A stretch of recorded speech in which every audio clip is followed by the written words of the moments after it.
Welcome your faces back to the channel. I'm with WCQ winner Luuk Vermeulen. That's right. Luuk, how are you doing? I'm great, thank you. Winning is fun. Winning is fun. So, 7 rounds. Yep. How many did you win? All of them. Just went undefeated. X7. Yep. No, XO. Yeah, XO. Can we see your deck profile? Alright, I can't explain everything to the best of my ability because I haven't actually tested the deck barely at all, really. I've played one local and went 2 and 2. Okay. So I just came here because I thought it's cheap to get in here to a big convention. I'll probably drop after 3 rounds, walk around and go home. Ended up winning the whole thing, so now I actually have to explain why I'm playing this and what it does, so here we go. Let's go, let's try. Of course I'm playing Rikka Sunavalon, so first of all, 3 Sunseed. It's another Rikka deck profile. 3 Sunseed, 3 Unexpected Die to help summon it, 1 Twin and 2 Sowing. The standard ratio really. People still don't know what it does, so it's great. Just summon something, they read for 10 minutes, it's fine. Okay. Then the Rikka side of the deck, we play 2 Petal, 1 Primula, 3 Princess, 2 Mudan and a Snowdrop. These are all the monsters you need. Sometimes it's awkward if you open a Primula because you can't search Primula and Princess off of Glamour. But usually you just switch up the searches you do. You get like 3 or 4 searches in a turn anyway, it's fine. Usually you'll be able to manage. Important thing about Petal, I won several games under draw today using Petal because it can't just add to the hand, it can also just send to grave, so I would use it to send Princess to the grave to get a negate anyway. So pretty important to notice. Then the spells and traps, of course, 3 Glamour, 2 Con, you don't need 3. The second only ever came up if the first was outed by the opponent. They never had a second out for a second field spell, so 2 is fine. And of course 1 sheet. Finally, 2 Lone Fire Blossom. I like playing 2, I tried testing 1, but if I opened it I wouldn't be able to summon a Lone Fire off of Aromaseraphie Jasmine. And I want to always summon a Lone Fire off of Jasmine to be able to then tribute the Lily Borea to get the maximum amount of bodies on the field. So even if you open 1, if you have a second in deck, it's just really useful. Also, it can enable the entire combo with just normal summoning and then summoning Sunseed off of this. Okay. Then 2 Lily Borea, 1 King Regulus and 1 Disc Colosseum. Usually the first search you do off of Jasmine is Lily Borea. You want to get this as soon as possible. You can't play through Nib. Unfortunately, if you don't open this straight up, you don't play through Nib. But usually you manage. This is pretty mandatory to play. You could also play 3 Lily Borea if you want to open it more, but I was already on 44 cards, so I didn't want to add any more to it. Finally, the tech slots, we play 3 Ash Blossom because Branded is everywhere in this country, so you don't have really have much of a choice. 3 Thrust because it's crazy in this deck. You can add a Board Breaker or just Unexpected Die to be able to play your own combo. 1 Talent, 1 Duster of course for Thrust, and finally 3 Droplet and 3 Evenly Matched. Evenly Matched specifically is a very underrated card in this format. It allows you to play against Rescue Ace by just baiting out Thrust with something, using Thrust to either add Feather Duster or Evenly Matched, and that will usually break the board enough that you can actually start playing a little bit.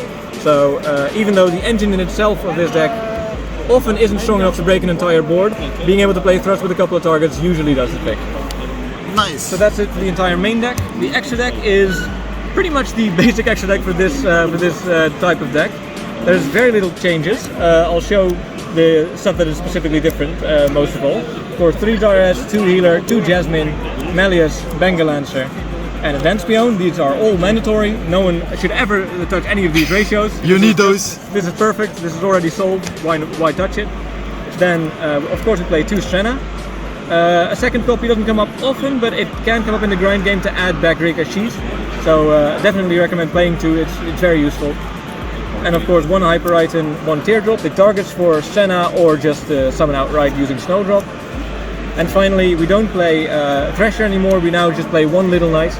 Little Knight is way more versatile, and Thrasher is too situational. You end up summoning it way too little. This can actually break boards, so this helps a lot. It's so, like this card in particular, it's way too so strong. broken. It's like so it's unbelievable. I mean, fair point, like very fair point. You have to play it. If you have one already, just play it. Yeah, it's, you it's have to too play good it. Not to. Yeah, everybody should play this. That being said though, if you don't have this, you can just play Thrasher instead. It's fine to play Thrasher. It's still a very good card. It's just that Little Knight is a bit better. And then finally the side deck. We play 1 Pankratops, just a good one-off. 1 Rose Whip because it wins games going first. Then 3 Draw and Lockbird, 3 Nibiru, 1 Herald of the Abyss for Pearly. Didn't get to play against Pearly a single time today, so I never cited this in, but just in case it's nice to have.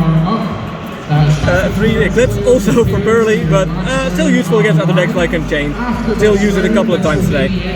And finally, I had 3 slots left. I put in 2 Barrier. It could just as well be one with another different thrust target, but I couldn't think of anything else, so I just played 2 Dimensional Barrier and 1 Spiritual Water Art. This is probably the best thrust target. I use this pretty much every game going first. You always side this in. If you get to make thrust live, you activate this, set Spiritual Water Art, and leave any Rikka monster on the field. They're all water, distributed in the opponent's draw phase, hand loop them for 1. You'll know what they have in hand, you'll win the game. It's pretty straightforward. How many cards in the main deck? 44. 44. Yes, we used to play Small World, but I don't like playing Small World in a format where everyone's siding Draw and Lockbird. Especially siding Draw and Lockbird against this deck. So, didn't want to touch that, didn't want to bother with it, so ended up with a 44 card main deck, but it works pretty well, I'd say. I mean, I had no complaints. Yeah, you won the entire tournament, so apparently it works. Yeah, so, not bad. Yeah. Any shoutouts? Yeah, definitely. Big shout out to Thomas de Kruijff and Niels Riesje sitting here next to me, my testing partner. Always fun to test with them once a week for 3 years now running, so it's great to play with them and learn from them especially. Big shout out to Yuli Landsman as well. He was a great help in getting me started in Yu-Gi-Oh! And learning me how to play it properly, so that's nice. And I think that's about it. Also, I heard something about you having a Twitch channel or something? Oh yeah, I have a Twitch channel, twitch.tv/redonkulouslv. Link in the description, link in the description. Right, thank you. I occasionally host small Yu-Gi-Oh! Tournaments on Dueling Book there, commentate on them. It's just good fun with a small group of people. If you want to come join, come and hang out, check it out. Thank you very much. Thank you very much. Yeah. And I'll see you next one. Take care. All right.